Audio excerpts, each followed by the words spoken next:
a dansé Centre Père Michel kɔnɔ yan déjà bi an bɛ ka ɲɔgɔn sɔrɔ yan an bɛ ɲɔgɔn sɔrɔla jumɛn kan an bɛ ɲɔgɔn sɔrɔla kalan bunakun de kan kalan foyi tɛ se ka ɲɛnabɔ diɲɛ kɔnɔ ni kalan tɛ foyi i mana mɔgɔ ta i mana diɲɛ o diɲɛ ko ta kalan de bɛ a sira fɛ a kɛra diinɛ o kalan ka ɲi a kɛra baara o kalan ka ɲi i mana baara o baara ta ni kalan t'a la dɔrɔn a tɛ sira sɔrɔ an sago ye jumɛn ye aw mun nana kalan ɲini yan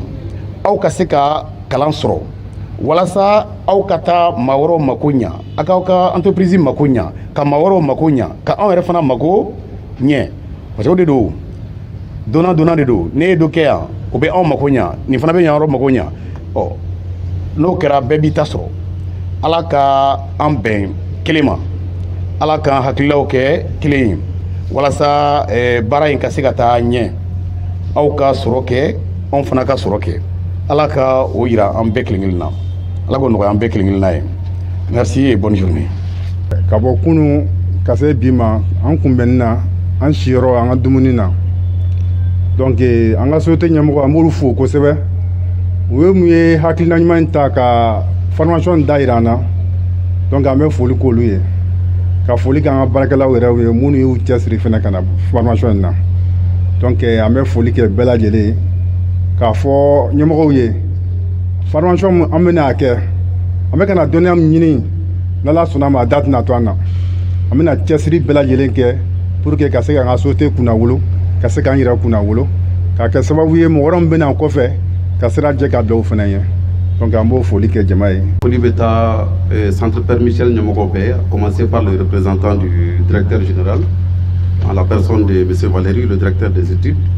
ani Centre Père Michel formateur bɛɛ ani jɛɲɔgɔnw collaborateur minnu bɛ nana nɔfɛ bi ani apprenants bɛɛ an ka baarakɛlaw n jɛɲɔgɔnw minnu nana formation in taabolo la donc n tɛ se ka kuma in daminɛ ne ma a genèse historique fɔ parce que nin ye groupe filanan de natɔ ye fo n ka précision di o kan parce que groupe fɔlɔ o nana olu ye kalo 3 kɛ o banna o kuncɛli kɛra juma tɛmɛlen kɔ donc k'a yira minnu bɛ yan bi an ka baarakɛla minnu bɛ phase filanan na n'o ye olu bɛna formation kɛ mécanique auto ani électricité la donc an ye mun ye phase fɔlɔ la o ye nimisi wasaba kɛ donc k'o foli di Centre Père Michel ma ka foli camanba fana di baarakɛlaw ma parce que u ye mun fɔ a don cɛsiri discipline o de ye kɛra ko yɛrɛ bakuruba ye walasa formation ye ka se ka taa ɲɛ ani an ɲɛ mun ye u ye baara min fana kɛ an y'a dɔn k'a fɔ vraiment u na don ani u bɔ don danfara caman b'a cɛ donc mun ka d'an ye ne aw ma fɛn fara kan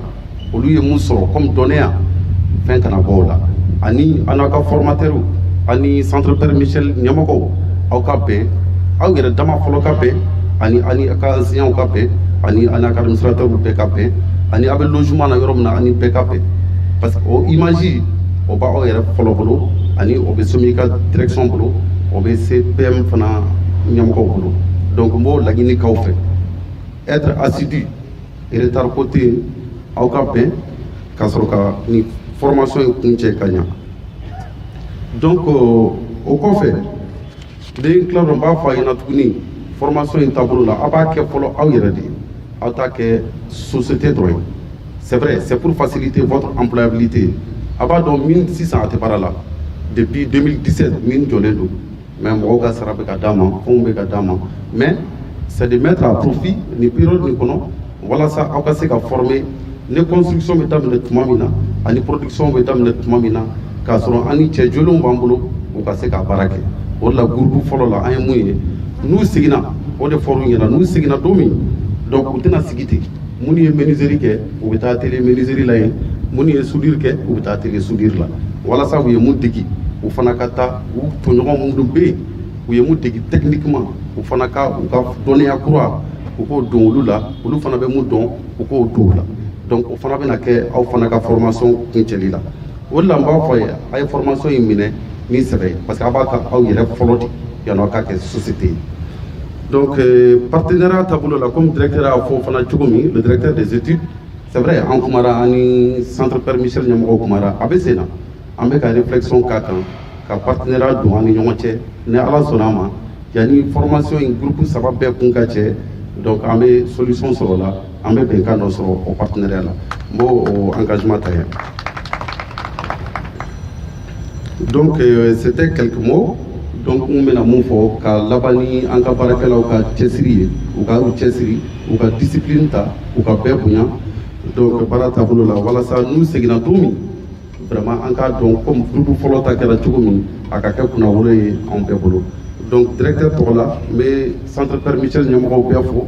ka n jɛɲɔgɔnw minnu y'an accompagné k'u bɛɛ fo ka Mali Active fo monsieur Thiam ale bɛ an ka fɛnw daminɛ depuis vendredi ale n'an bɛ nin baara la n b'a fana fo ani baarakɛlaw n b'aw fana bɛɛ fo n b'a ɲini aw fɛ a k'aw cɛsiri parce que a bɛ ka k'aw yɛrɛ de donc a ye assiduité ta baara la aw nana cogo min kɛnɛya la ala k'aw bɛɛ ɲuman sigi ten kɛnɛya la foyi kana mɔgɔ si sɔrɔ